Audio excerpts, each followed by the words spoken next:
Episode 8, The Weaver's Testament. Episode 8, The Dreamer in the Clay Pits. Prologue, A Harvest of Resentment. Envy is a seed that requires no water, only the shade of another's good fortune to grow. Proverb of the sun-scoured nomads. A generation has passed since the scourging. The settlement of New Haven in Ethelgard is a fragile, struggling community. The survivors of the old world and their children work the land under the stern, pragmatic rule of Caelan and the spiritual guidance of the Moss-Seer remnants. But the old sins, pride, ambition, and envy have taken root once more, growing in the quiet desperation of their new lives. Chapter 1. The Favored Son. Caelan is the youngest son of Caelan, born after the Great Purging. Unlike his older brothers, who are hardened warriors and farmers, Caelan is a dreamer. He possesses an unnerving natural connection to the lingering echoes of the weaver's tapestry, receiving visions in his sleep. His father, seeing in him a hope for a future built on more than just survival, favors him and even gifted him a small, woven cloak imbued with dormant glimmer ink, a symbol of a status his brothers never received. Caelan's latest dreams are audacious. He speaks of them openly, naively. "Listen," he told his 11 brothers, gathered for the meager harvest. "I dreamed we were binding sheaves of grain in the field. Suddenly, my sheaf stood upright, and your sheaves gathered around and bowed down to mine." His brothers, led by the bitter and physically powerful eldest, Boren, stared in silent fury. Boren, who had fought in the scourging, who had bled for this land, was now being told he would bow to a boy who had never held a sword. Chapter 2. The Council of the Corrupted. The community has its own religious leaders. The Ashen Council, led by the austere and dogmatic Malachi, a former Valon diplomat who now preaches a gospel of strict atonement and rigid hierarchy. He and his followers, the penitents, wear simple gray robes and believe that any display of pride or individual ambition will bring another divine retribution upon them. Malachi sees Caelan's dreams not as prophecy, but as heresy and dangerous arrogance. He publicly condemns the boy from the crude stone pulpit in New Haven Square. "This one, who did not suffer the fire, now claims special favor," Malachi thunders. "He sows discord. He must humble himself or be humbled for the good of all." His words pour fuel on the brothers' smoldering resentment. Chapter 3. The Bloody Coat. Seeing an opportunity to be rid of their brother and curry favor with the powerful Ashen Council, Boran and his brothers conspire. They take Caelan to the remote clay pits under the pretense of inspecting a new source of material for pottery. There, in the deep, ochre-colored earth, they strip him of his prized cloak. "Let us see your dreams save you now, little seer," Boran snarls. Instead of killing him, they hesitate. A passing slaver caravan comprised of ruthless dune traders from the sun-scoured wastes offers a more profitable and less damning solution. They sell their brother into slavery, dipping his prized cloak in the blood of a freshly killed ash hound to present to their father as proof of his death. Chapter 4.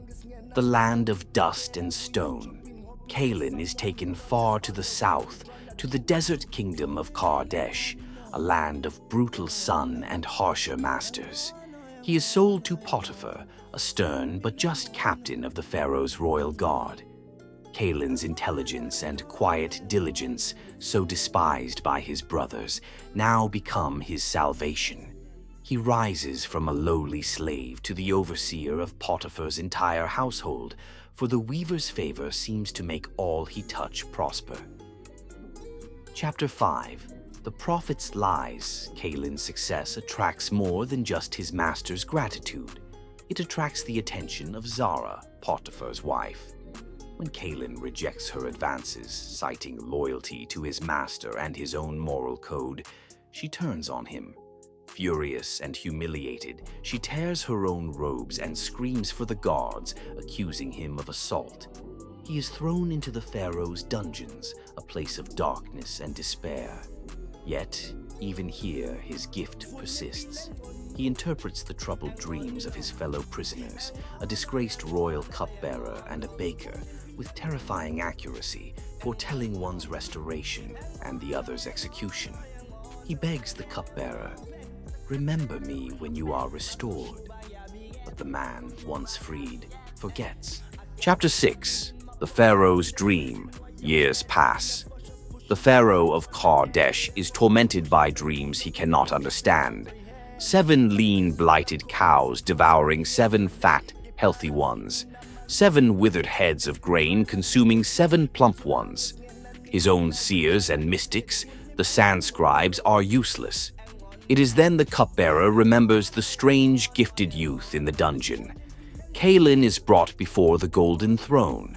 Cleaned and clothed, he stands not as a slave, but as a conduit. He speaks with a newfound authority. "The dreams are one," Caelan declares. "The weaver shows what she is about to do. 7 years of great abundance are coming, followed by 7 years of a famine that will consume the land. You must appoint a discerning and wise man to store 1/5 of all the harvest during the plenty, to save the kingdom from ruin." The Pharaoh, seeing the divine wisdom in him, makes a stunning declaration. "Since the weaver has revealed all this to you, there is no one so discerning and wise as you. You shall be in charge of my palace, and all my people are to submit to your orders. Only I will be greater than you." Chapter 7. The Vizier of 2 Lands. Caelan is elevated from prisoner to vizier, the second most powerful man in Khar-Desh. He is given a new name, Zaphon, and a new identity. He oversees the great granaries, storing immense surpluses of grain. When the famine strikes just as he foretold, it is not only Khar-Desh that suffers, but all the surrounding lands, including Ethelgard. Chapter 8. The Brothers' Plea. Desperation drives the people of New Haven to the brink. Hearing there is grain in Egypt, a weary and broken Caelan sends his 10 eldest sons on a perilous journey to Khar-Desh to plead for food. They appear before the Vizier Zaphon, not recognizing their brother in the powerful, clean-shaven man dressed in fine linens and gold. He recognizes them instantly. A storm of old pain and new purpose wars within him. He speaks to them through an interpreter, accusing them of being spies. To test their hearts, he demands they return with their youngest, full brother Elian, who was born after they sold him away, while keeping Simeon, one of the conspirators, imprisoned. The brothers, terrified, speak among themselves in their native tongue, not knowing the vizier understands every word. "We are being punished because of our brother," Boran says, his voice thick with guilt. "We saw his anguish, but we did not listen." Chapter 9. The Silver Cup. The brothers return with Elian, and a deeply moved Caelan/Zaphon nearly reveals himself. He tests them one final time, having his royal guard plant his own silver divination cup in Elian's grain sack. When they are caught, it is Judah, another brother, who steps forward. "Please, my lord," Judah begs, his head bowed, "let me remain as your slave in the boy's place. Our father's life is bound up in the boy's life. If I return without him, the sorrow would kill our aged father. I could not bear to see the misery that would come upon him. In this moment, Caelan sees their repentance. The pride and envy have been scoured away by years of hardship and regret. He can no longer contain himself. He dismisses all his Egyptian attendants. Weeping, he says to his brothers in their own language, "I am Caelan, your brother, whom you sold into Khar-Desh. But do not be distressed, for it was not you who sent me here, but the weaver. She sent me ahead of you to preserve for you a remnant on earth, and to save your lives by a great deliverance." Chapter 6. The Reconciliation. The brothers are stunned, terrified, and overwhelmed. Caelan embraces them, forgives them.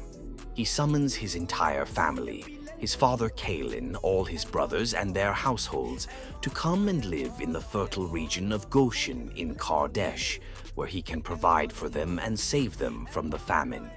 As the wagons from New Haven arrive, Caelan, now an old man, is reunited with the son he thought dead. They embrace, and Caelan whispers, "Now I can die in peace, for I have seen for myself that you are still alive, and the weaver's thread, though mysterious, is true." The family of the refugees, shattered by envy, is now reunited in a foreign land, their survival ensured by the very brother they betrayed. The weaver's design, once again, is revealed to be one of terrible, beautiful, and incomprehensible complexity. Chapter 11. The Caravan of Ghosts. The journey back to New Haven was a pilgrimage of shame and dawning hope. The brothers, now guides to a royal Khar-Desh caravan laden with grain, luxury goods, and empty wagons for their families, moved through a landscape they no longer recognized. The famine had carved deep scars into Ethelgard. The once vibrant Glimmerwood was muted, its bioluminescence dimmed, the leaves of the purple forests curled and brittle. Streams they had once drunk from were reduced to muddy trickles. Boran, who had once led them with arrogant strength, was now a hollowed man. His eyes, shadowed by guilt, scanned the familiar paths where they had betrayed their brother. He barely spoke, his knuckles white as he gripped the reins. At night, by the campfire, he would stare at the gifts from Caelan, fine linen and sacks of spice, as if they were accusing spirits. The royal guards, with their polished bronze spears and uniforms of white and blue, treated them with a deference that felt like a mockery. They were ghosts in their own homeland, escorted by the proof of their brother's unimaginable rise. Chapter 12. The Broken King and the Prodigal Son. They found Caelan in the courtyard of his simple longhouse, a structure grown from ironwood but now showing its age, the living wood gnarled and stressed by drought. He was tending to a patch of heartberry bushes that were withering on the vine.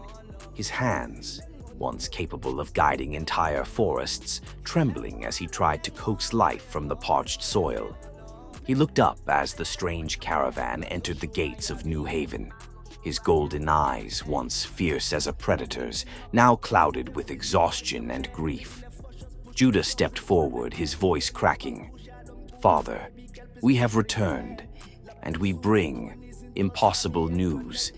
He told the story of the powerful vizier, of the accusations and the tests, of the silver cup and his own desperate offer of servitude, and finally, of the vizier's tears, his revelation, and his words, "I am Caelan, your brother, whom you sold into Khar-Desh." Caelan did not react at first. The words seemed to bounce off the fortress of his sorrow.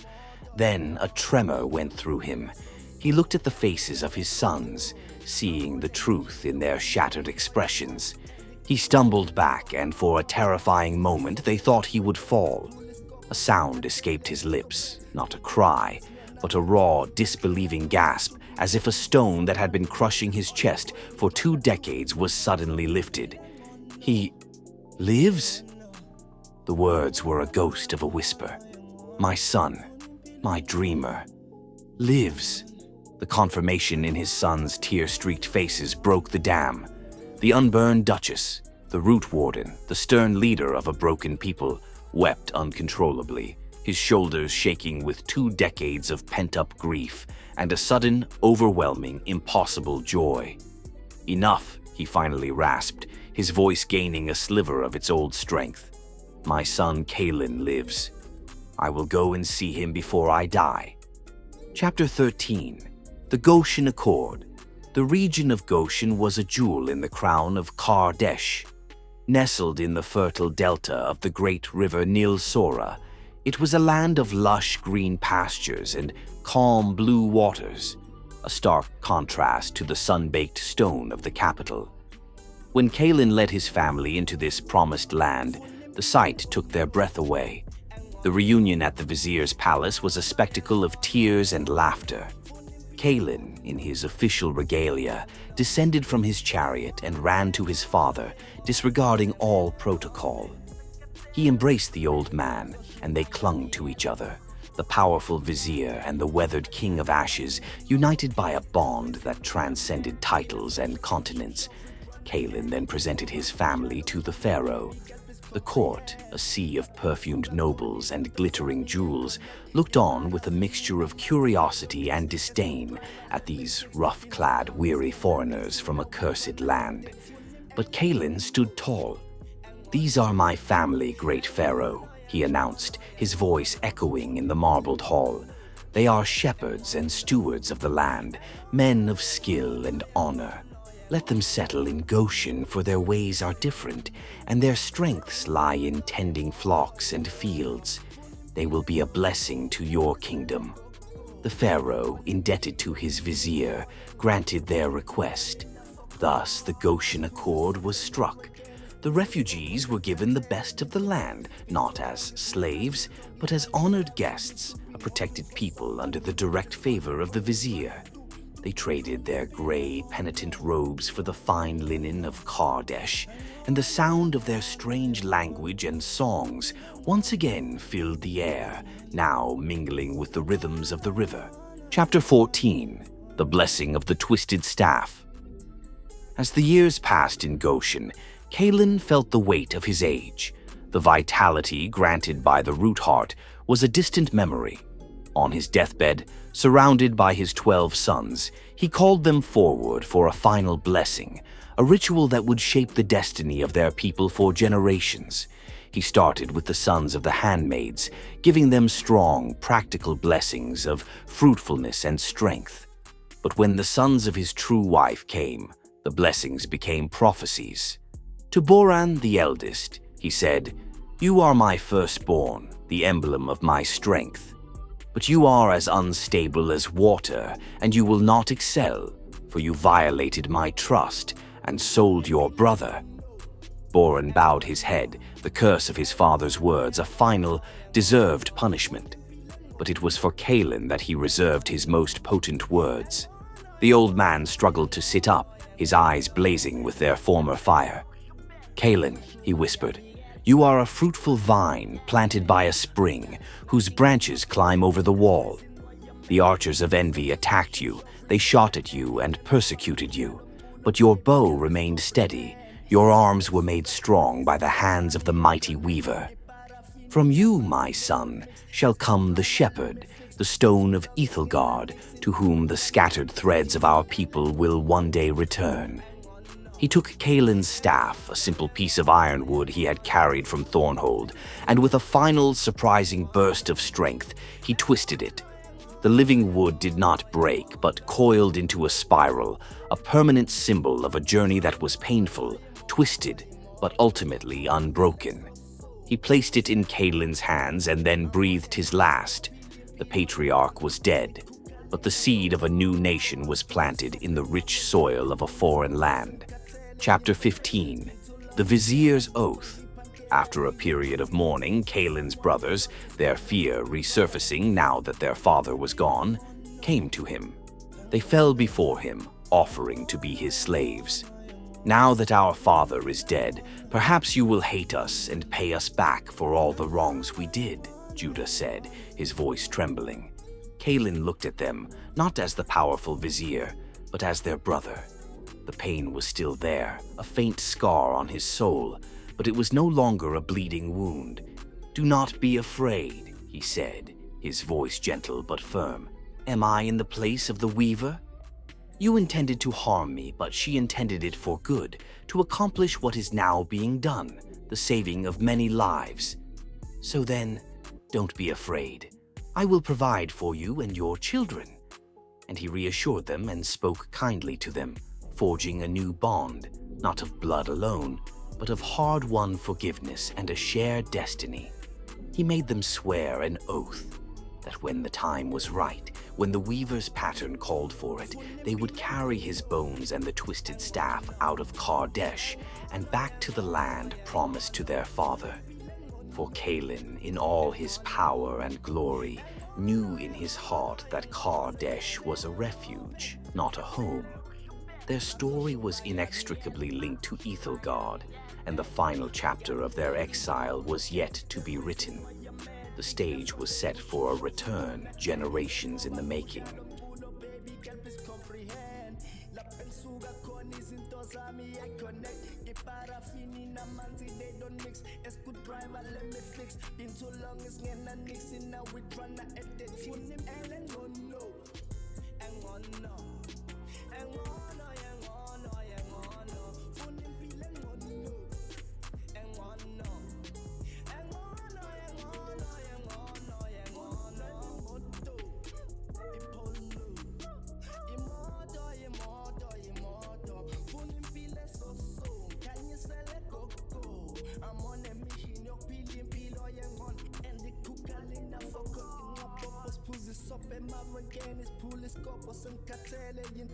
Spin too long, it's ngena lutongi pankela. We YouTube been hoping for someone who notice all the work we tryna do.